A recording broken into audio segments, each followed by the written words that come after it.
Welcome back to the Grace and Chaos podcast. It's a podcast of real-life insights of parents of special needs children and for parents of special needs children. I'm Dr. Ryan Rush. I'm here with my friend and co-host, Dr. Chris Sneller. Yes. Hey, Ryan. Hey, good to see you, man. We say every time we have PhDs, but that's not why we're here, right? Nope, it's not. Nobody cares in our household. Nobody cares. We're here because we're walking the same journey together. And we're really excited because just like last episode, we switched roles. Now I get to put you in the hot seat. That's right. So Chris Sneller and Monica Sneller, thank you for joining us today. It's great to be with you. It's good to be here. Look forward to the conversation. So as we talk about these things that we live in, before we get into the special needs side, let's go back up and let's talk about your story leading up to that point. Tell us your biography in 2-3 minutes. Go first. So I actually grew up in Houston. All right. Raised in Katy most of that time. Went to Taylor High School across the street. Okay. So after that, went to A&M, and that's where our paths crossed. Yep. Okay. Life changed. Yes. That's awesome. Yeah, that's right. I grew up in Austin, Texas, in Austin, Ryan. In Austin, not in Austin suburbs. ISD. Okay, Right, all right. That's right. Grew up in a great Christian home. What high school in Austin? Austin Anderson. Okay. So Northwest. Just for the record, at Lockhart High School, my senior year, we beat Austin Anderson High School in basketball. We had Important a year or news. two after me. We had some good players There that you went go. to Okay. went to UT. But like Monica said, went to Texas A&M. Monica was actually in a Bible study that my sister had. All right. Mm-hmm. And so I first met Monica, though, on a double date. And I was dating someone else at the time, and we watched this. That's not entirely true. Oh, this not is so entirely- great. see, We it have happens yet every to time. have a broadcast or an episode where There's the total husband and agreement. wife agree. Well, This is great. That was important, but the first impression I made, I was in the Bible study with a whole bunch of freshman girls, Oh, that's All right. and I hear, knocking on Oh, this the is sister's kind of embarrassing door, to me at the time. and open the door, and Chris is there with Come on. flowers for my his sister. sister. Just because he loved her. And he promises he didn't know there was I a had whole no idea y'all were apartment there. full of Is that freshman true, girls. or were you just trying to make a play? Come on, man. Come on. Oh, unplanned. I believe him because he had a girlfriend at the time. He But wasn't I- trying to woo any of us. Yeah, but so we're watching this movie, and I'm with my girlfriend, and she's with a friend of mine that she's dating, and we're watching this Keanu Reeves movie called Speed. It's Okay. pretty bad. Right. And we're watching this, and Monica is cracking up the whole time because you're thinking of Bill and Ted's Excellent Adventure. I could not take Keanu and she's seriously. laughing. I keep looking over. I'm like, she's having a lot more fun. And so then you dated another friend of mine. Yep. And Went on another eventually- double date with you and your girlfriend. Two did. double dates with the wrong person. Yes. Unbelievable. Then we both saw the light. Yes. Yep. Anyway, then we actually spent a summer on a study abroad in China, and we loved it so much. I mean, it was just amazing to see the culture and the people. And I told Monica, I said, I want to come back here, but I don't want to come back alone. So 6 months later, we were engaged. A year later, we were married, and 2 years later, we were back in China. Wow. So we spent the first 5 years of our marriage in China, and I taught English. We loved life there. It was a wonderful adventure. It was actually a really exciting time just to be around people that had never heard about Jesus. So I got a chance with some students to talk to them about Jesus, and so that was delightful. So anyway, that was a special chapter in our family life. Yes. Awesome. How many years have you been married? That's a trick question. 26. It's just so good that you can't remember. See, you can get away with that. It was If he had 27 said this it- summer. Was it 27? Oh, Yes, it no. was. It was Okay. 27. Was it? 97 Okay. to 2000. All right. Oh, 20. You're right, 26. Oh, wow. Okay. We have this on record. That's That, right. oh, wow. It's tough when I you're didn't study you feel math. like you're I did right. not study math at That Texas is too A&M, funny. so hey. Here's what Chris is doing. He knows that this podcast is going to go out at a little bit later date, perhaps, and so he was trying to accommodate for that. Good job, Chris. strategic That's a on good mine. broadcast So move. strategic. We just didn't get married in an easy year to subtract from things. Gotcha. Right. Yeah, that's a good excuse. 97. It's just awkward. There you we go. Okay, I get it. Good answer. Good comeback. way to support your husband. Okay, so tell me about the rest of your family. How many kids? We have 6 kids. Okay. Our first were twins, so we right. started off with a bang. Then we had another one, Samuel. He's 19, so So 3 boys, and then our 3 boys. girls are all adopted from China. Okay. They're 16, 13, and 11. And Wow. have a variety of unique challenges, especially Eliza, our middle one. She has spina bifida. Okay. So she's in a wheelchair. She plays wheelchair basketball. But a lot of our stories today are going to be centered on our oldest son, Daniel. Okay. Yeah. All right. So that tells me this is going to be a nuanced answer because I was going to ask you, when did your special needs journey begin? Yeah. That journey began during our ultrasound during the November, Thanksgiving of the year 2000. Yeah. Okay. And that's when we found out that we were having twins and that one of them had some complications. And we had an ultrasound just down the street from here. Okay. And it was so exciting, the good news that we have twins, and we were amazed, and it explains why Monica had been so sick. And then our doctor said, but one of them has some complications, it looks like, so I need you to go see a specialist today. So we drove down. Okay, just pause right there because let's live in this moment. A lot of people listening to this podcast or watching have been in that moment. Yeah. Just wait, there's something going on. Before you drove down, what's going through your mind as you're driving down the road? Well, first it was just shock that I was having twins. I mean, that was one thing. Shock. And and it happened to be that my grandmother was at home that day at my house. And I was like, Mima, I didn't know we had twins in the family. And she's like, oh, sure, my sister. My sister so-bought and so. She was one of 12. I can't remember all of their names. Right. But they were twins, and I had another set of twins that were sisters. And then both of those girls, they both had twins. Oh, so the twins everywhere. Twins everywhere that I had no idea just by the way, existed in the family tree that we could, maybe possibly expect. But I think we're driving to the medical center feeling like we're young, we've only been married a few years, and suddenly it's like twins. And the hard thing for me is we go see this specialist, Dr. Kershaw, and he said, well, yes, one of these baby boy A is going to have severe complications. He's going to probably not be able to speak, not be able to hear, be blind. I would consider selective termination. And so I think when we heard that phrase, selective termination, just the reality that our life was changed in a moment kind of set on us.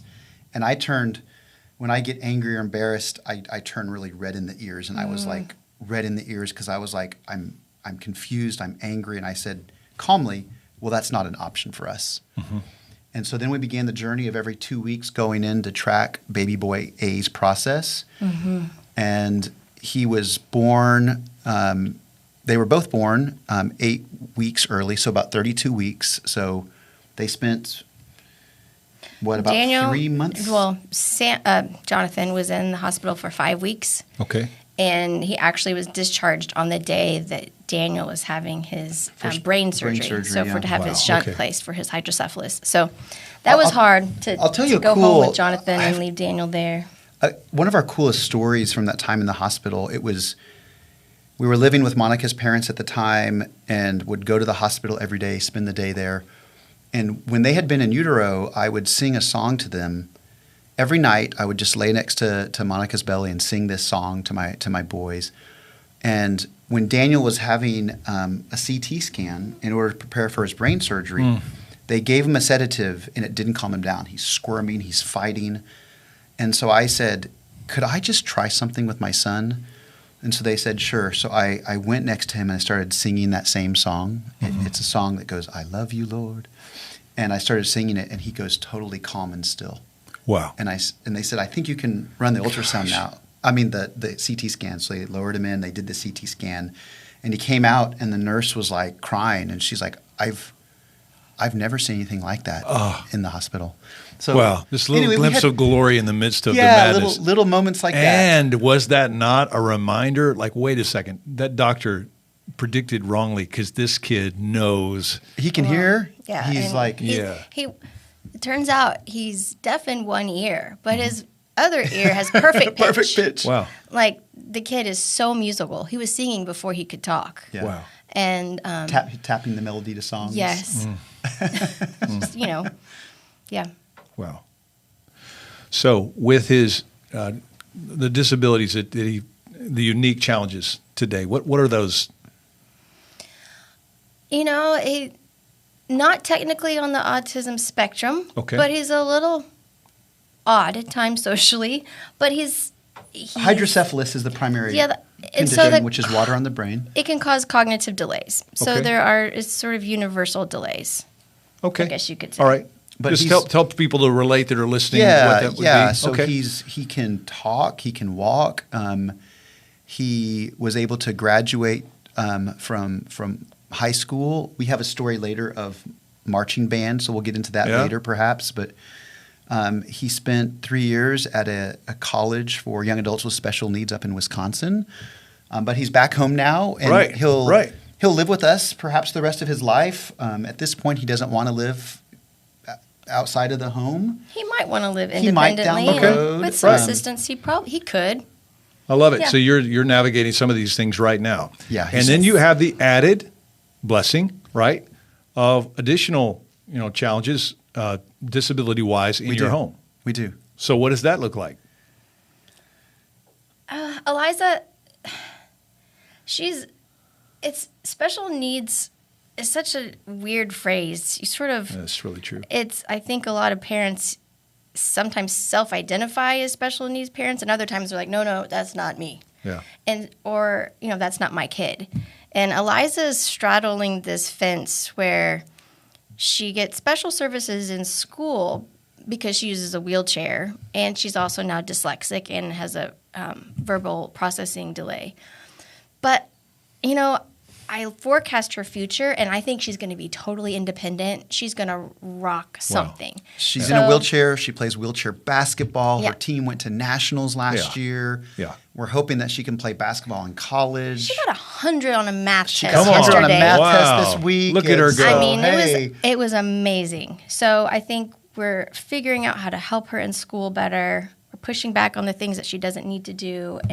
But I think the special needs component of Yeah. her story came the first 3 years that she was in our home. So we adopted our girls at 1-year-old, 2-year-old, and then Eliza was 5 years old. Okay. So she had been, and our other 2 girls were in an orphanage or foster situation in China where it was them and one caretaker, or them and 2 or 3 other orphans and a few caretakers. But Eliza was in a big orphanage with 25, 30 kids in this room. I mean, it's kind of your stereotypical impression of a big. And so she really struggled with something you know well, and that's attachment. Yeah, attachment. So those first 3 years, we were driving to New Mexico to see family. And once we got there, she got incredibly sick. And we realized, looking back, we realized recently that she's like, well, I thought you were going to leave me there. So I made myself sick. She would throw tantrums all the time.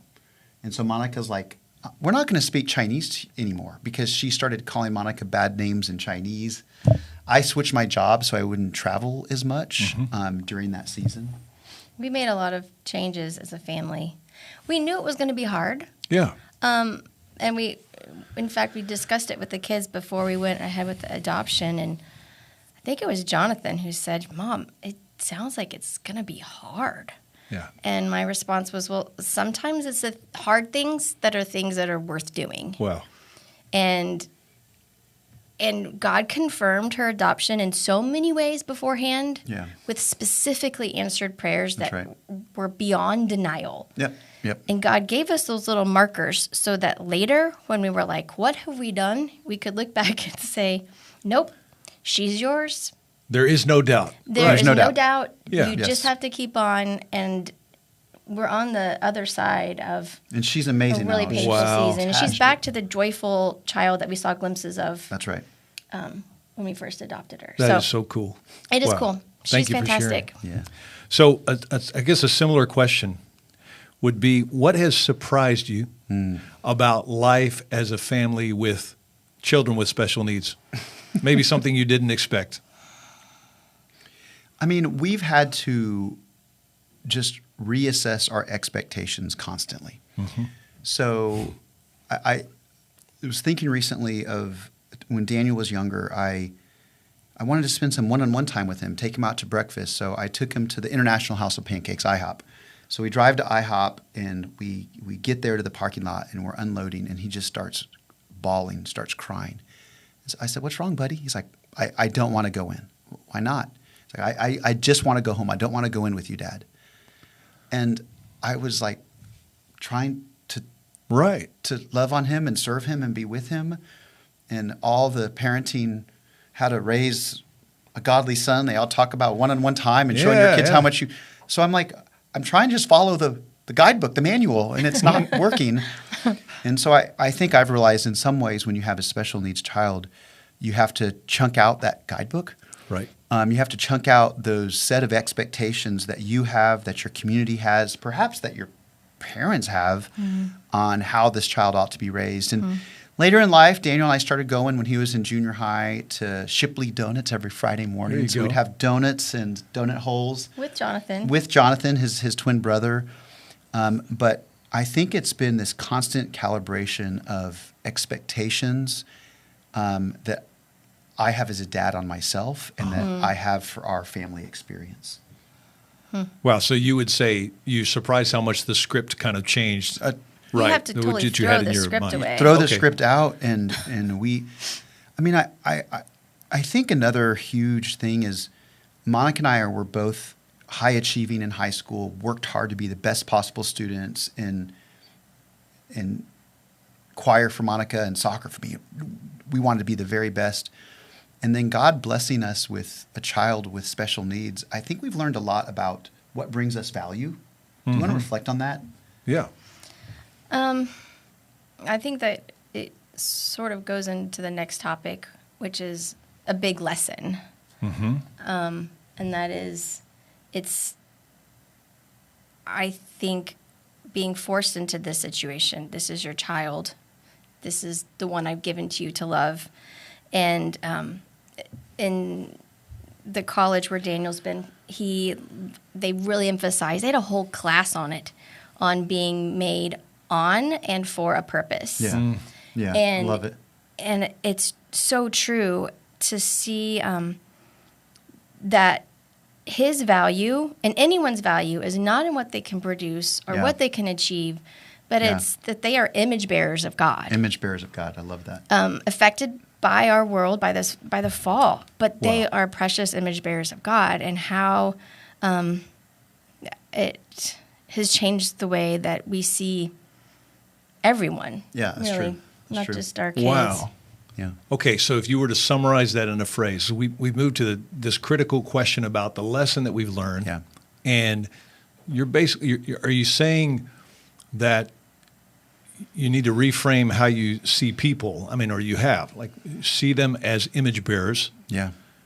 See the value in people through God's eyes rather than maybe what the world has scripted. Okay, this is how you measure value. This is the assessment. And a deep script that Monica and I both had. It's like, if we work hard enough, we can achieve and be successful and be the best at everything we do. And I think we can prove our worth. We can prove our worth to the world by how hard we work to accomplish and achieve things. And God blesses us with a child and then with children who they just, like, what can they achieve and accomplish? Well, some cool things. It's just very different than we expected and different than what the world calls success. Okay, so if you don't mind, let's zoom in on that for a second, because practically speaking, how does that translate maybe how you speak to your kids now? Oh. Or how you live now? Has that had some practical implications in your home? I think it really makes us switch to sort of a very individualized approach to parenting. Yes. Okay. And that we have different expectations and different hopes for different kids in different areas, because we know that their potential is possibly different. Right. And so, no, I'm not going to, let you, skip out on your homework, Jonathan, because I know you can do it. Daniel has had enough and he's done. So it's like, how do you, and making it very clear to the kids that we're not saying we love this child more because we're treating them differently. We're just loving you each individually and seeing you in the way that... I mean, one real practical thing, Monica, to that is, I remember a few years ago, I was in a seminary class about 15, 20 years ago, and it was a class on Christian education, and the professor said, So I want to talk today about different forms of education and what is the right form of education. Okay, is it private school, or public school, or homeschool? And I raised my hand and I said, whatever the mom says is the right form of education is the right form of education for that family. The class laughed. They liked my joke. I'm like, no, I'm not joking. Right. I wasn't joking. Yeah. Like, I really think it's the mom or sometimes it's the dad, but whoever the primary caregiver during the day is, every year for each child, you have to evaluate what's best for my child this year. And so that just illustrates this idea that you have to have a very individual approach to each child. And even now, like, I think sometimes we have some kids that academically they do great. And we want our kids to do their very best in each setting. And the grade doesn't matter as much to us as have you done your very best at this? And so, anyway. So one of the things that I loved about your answer, Monica, that I take with me today is there's a difference between saying, hey, I see God in you, and saying, you're just fine the way you are. Yeah. That's not the same, because you're expecting great things out of what they can do. They're wired to do some unique things. So we've had to learn this lesson with Lily at times, where others will come alongside and say, you know what, she can do more in this area than you're letting her do. Yeah. And we would just try to, Lily knew exactly what she was doing. She's doing therapy on us. Like, hey, I really can't, I need you to help me do this and this and this. Like, wait a second, she's perfectly capable of doing this.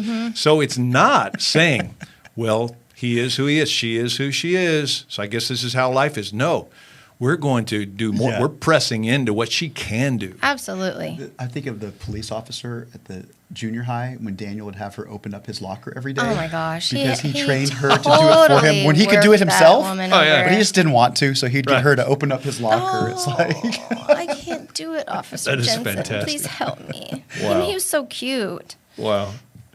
I think this would be something good to talk about. Oh, limitations. Yeah. Like, a huge lesson that we have learned is Daniel and Eliza have shown us that we're not unlimited in what we can do, what we can accomplish.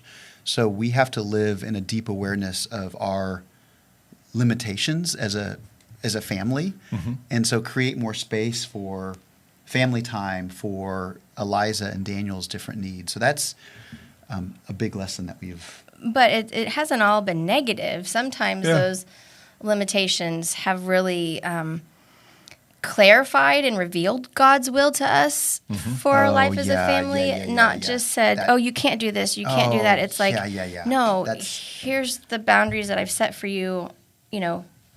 This is making it easy for you to make your decision. I had some career desires that we couldn't pursue because of our need for insurance for Daniel.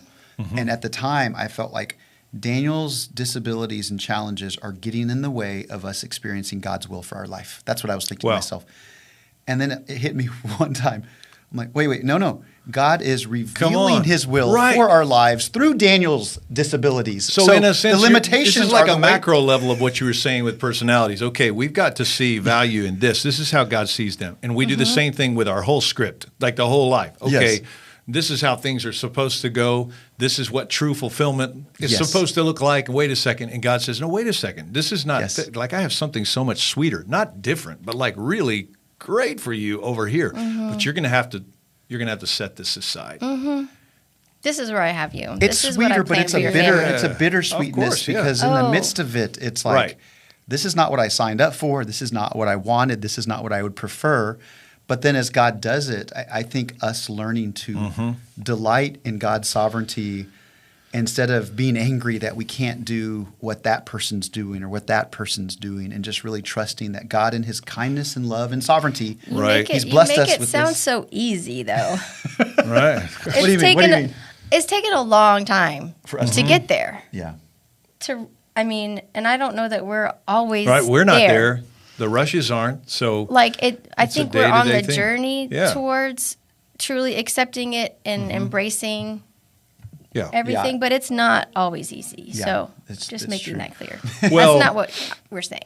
The word we kept coming back to on our times together have been balance, right? So the grace in the chaos is interesting because it's kind of, you're living in both. Like the chaos doesn't go away. Correct. It doesn't. Yes. And so it just takes time. This might seem otherworldly to someone who's just recently diagnosed or trying to navigate this, but to say, look, you can, you're going to have to find that place where, yes, you're still pressing in and you're trying to do these things, but you're going to come to a place of surrender. Yes. And when you get there, and it's going to be so freeing. Yes. To know, exactly. Man, I don't have to fill the checklist. Yes. Of not just what society says, but sometimes what special needs, community says you have to do.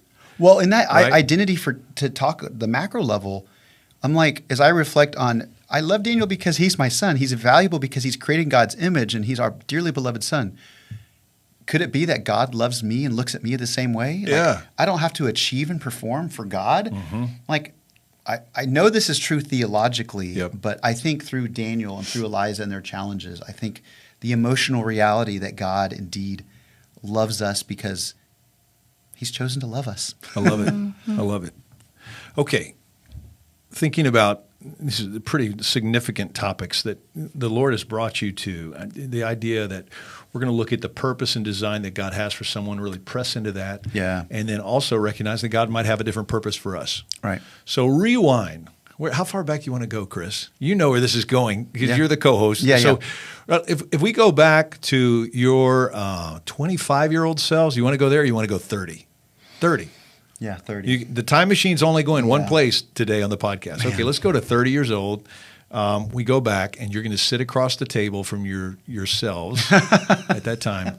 I know exactly what I would You're tell going to give myself. counsel. What are you going to say? One of our guests said I would slap my younger self.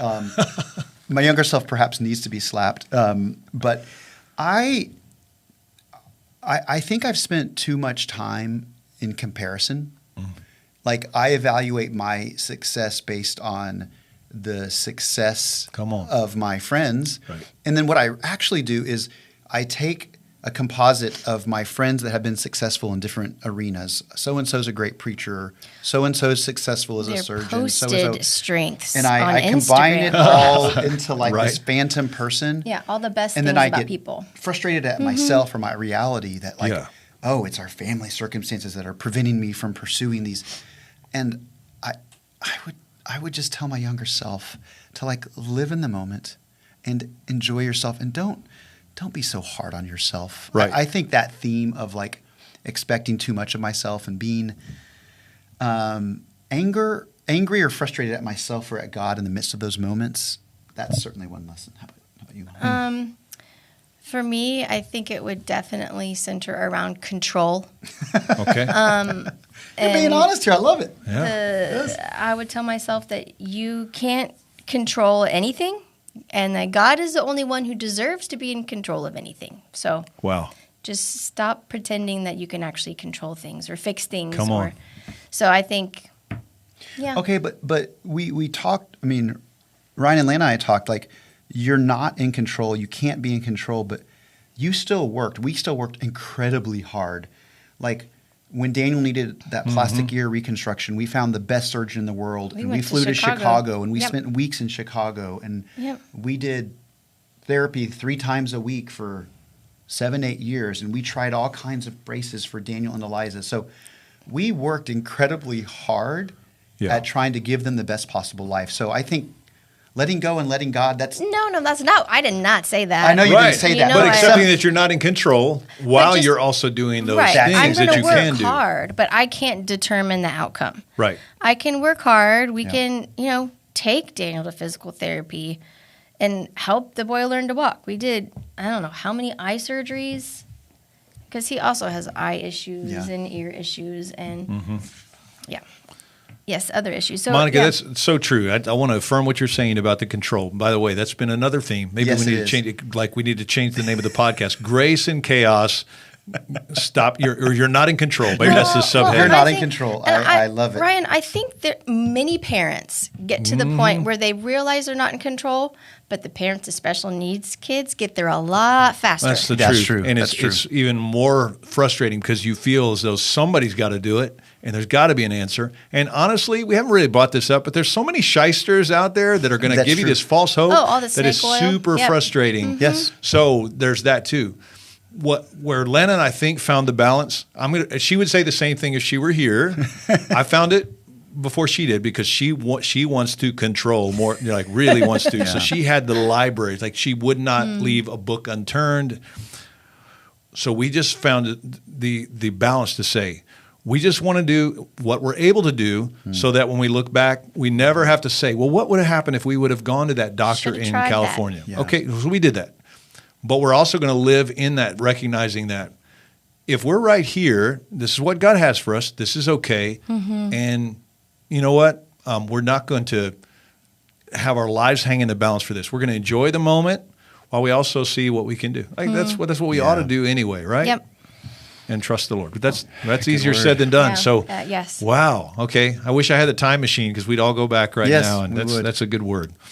All right. So what I'm about to do here is actually a Chris Sneller invention, Monica. So you can blame him. This isn't mine. We have a lightning round, and just like many game shows, we're going to go quickly and just give us your first short response that comes to mind, and then we might stop and unpack some things. But here we go. Are you ready for the pepper round, the lightning round? Yes. Let's go. Start with Monica. Best book you've read recently? Trust of the Emerald Sea. What's this about? It's a fantasy kind of sci-fi novel. See, that's her style. All right. Trust of the Emerald Sea has not been used. Tress. Oh, see, I got it wrong. I'm showing my ignorance. Tress, T-R-E-S-S? T-R-E-S-S. Tress of the Emerald Sea, ladies and gentlemen, in the show notes, I'm sure. By Brandon Sanderson. He's a well-known sci-fi author, but yes, there you go.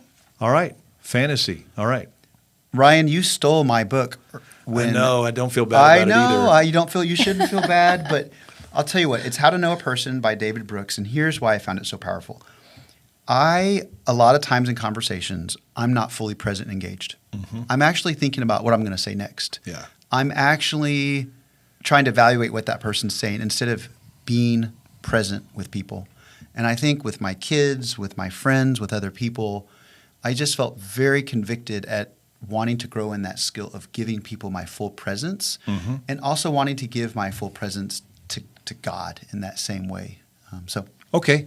So you asked me a question I don't think I gave a very good answer to, so I'm going to ask you the same question. How has this applied to your life as a dad of a special needs child? This is when Daniel was at the special needs college in Wisconsin, we would touch base with him as often as we could, and we would say, "What's your highlight of the week?" And he's like, "I went to Starbucks this weekend and got a Frappuccino." I'm like, "Your highlight of the past hour or of the week?" "Of the week." And I think I've learned that Daniel just delights in, like, I took him to get voodoo donuts last week, and all week he talked about the voodoo donuts that he had. Yeah. And I think my application is just remembering to those simple moments that don't seem a big deal, taking him to Starbucks to get a drink or going to Sonic for Sonic Happy Hour. Little things like that mean so much to him. Yes. And so giving myself to those moments with him, that's one simple application. I love it. For Lily, our dad-daughter time is every Saturday morning. Okay. Lana sleeps in. And if Lana tries to get up, Lily gets put out. She's like, this is our time. We go to this one taco bar, hole in the wall in Richmond, Texas, and we get 3 bacon and egg breakfast tacos with crispy bacon. And then we each have one, and then we cut it in half. And she gets to choose which half. There it is. And so the problem now is, like, by Wednesday, she's got her words, her speech device saying, "Why taco bar? Why taco bar? Why taco bar?" And she's put out, like, sometimes on Friday, "Why are we going to school? Can we just move to Saturday? Can we just do tacos, Dad? It's just tacos." I love it. Come on. But it's so simple. It's so great. It's so delightful. I love that. We can all learn something from that, right? All right. So Monica, if you have a 3-hour break from caring for your kids, what would you do? I would take a nap. Maybe read a little bit, but then the rest of it would be sleeping. That's hilarious. When and then hang out with me. When my wife was in earlier, what did she say? Read a book and take a nap. Read a book and take a nap. And here we were hoping that they would say, just time, if I could have one moment with my betrothed. Yes. Something like that. Just, all I want is conversation with my husband. Nope. Book and a nap. Same thing. Book and a nap. But maybe we could meet up afterwards. Meet up, grab some food. After the nap. After the important things are done, then she'll make the time for me. I would go work out. Okay. I love working out. Monica and then we could meet up. Then we could meet up. For some appetizers somewhere. Yeah, Yummy appetizers or something. Okay. Let's do it. Start with Daniel. What is a unique skill or fascination of your child? I'm going to tell you a fascination, and then Monica's going to tell you a skill. Daniel's fascinated with clocks. Very cool. So we have some of Anna's friends were over recently, and these girls, these are all like 16, 17-year-old juniors and seniors in high school. They're like, what's up with all the clocks in your house? Daniel loves clocks. And so since he was young, clocks. Antique clocks. Chiming so we have grandfather clocks, we have wall clocks, we have mantle clocks, mm-hmm. And a lot of them go off. And when Daniel lived in Wisconsin, those clocks didn't stay wound up. But now that he's back. Oh, they are always wound. They're always wound up. So we're talking like 3 a.m.? But they go off all the time. You get used to it. Okay. You don't hear them while you're sleeping. Strange. We don't have visitors. It's like living near an airport ever. Okay. When you live by an airport, you don't even hear the planes anymore. When you live in the Sneller house, you don't even hear the chiming of the clocks. When we lived in London, we didn't take any of them with us. That is fascinating. But we had buses. All right. Yeah, I love it. All right. What about skill? Daniel is the best at puns on the planet. How about that? Puns. And so he's just a very witty person. Quick with words. Last week, our dog jumped up on Lydia, and Lydia's like, no, pause off, get down. And Daniel just right then says, yes, we have a pausez-faire attitude around here. Oh, my goodness. Yeah. So when we got your favorite book title wrong a while ago, he would have been right in there with Tress. Yeah, he would have been all over it. And it was like, that's like a varsity level pun. I'm telling you. You have to understand what laissez-faire actually means. And it was just If he could write immediately. greeting cards. Yes. There you go. If we could, that's the job. And his handwriting wasn't involved. Yeah, handwriting. Yes, greeting card slogans. If we could find him a job doing that, yes. This exists. All right. If anybody's listening to the podcast who says, yes, I'm in the greeting card show notes, industry. Look me up, send me an email. I have someone you could employ. Absolutely. Okay. And we've already established that Eliza wouldn't even call a special need. Like she's dealing, she has a disability. She's overcoming and doing incredible things. Physical disability. She's overcoming so many things. Yeah. So... yeah, I think they're both sort of differently abled, but she's not going to need help long term. Nope. There you go. Okay. Even Anna the other day she's like, you know what? Eliza's going to be just fine someday. Yep. I was like, absolutely. I'm telling you. Yeah.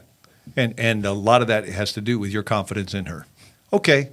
Much lighter topic. Song on repeat in your car, Chris. Oh, goodness. When I have my kids, Eliza especially is into The Greatest Showman. Okay. So it's the soundtrack to The Greatest Showman. And Hamilton, the musical, we go back and forth between those two. You're on Broadway in your car. Okay. I'm on Broadway. All right. Monica? Your car? 80s. Okay. And I've got a good worship playlist, but 80s. So that was a good comeback way there. To come back. I do. I swap back and forth. It's quite a contrast. So it's like, Open the Eyes of My Heart or Betty Davis Eyes. Yeah. So you notice, I tried Open the eyes of my heart. It was in honor of Daniel. I put eyes in both examples. Did you guys not catch that? All right. Okay. This is going downhill fast. Gibson to Michael W. Smith. We got it all covered. All right, for sure. Guys, this has been a blast. Thanks for letting me, grill you. We need to do it again. We're going to have a Sneller Part 2 for sure. But we're blessed. And let me say this to those who are checking this out from wherever you are. We're so delighted to have you. I hope you feel like you're next door to us at the table and you're in the conversation. We'd love to hear from you, so feel free to check us out and send us a line. You can go to empoweredhomes.org. There's lots of resources there that our church has put out. They're all free, and we're at Kingsland in Katy, Texas, kingsland.org. But if you're somewhere else, don't do life alone. So I'm going to plead with you, find some community, and if we can help you do that, we'd love to. So God bless you. Thanks for being with us. Great to be with you. Thanks. Thank you.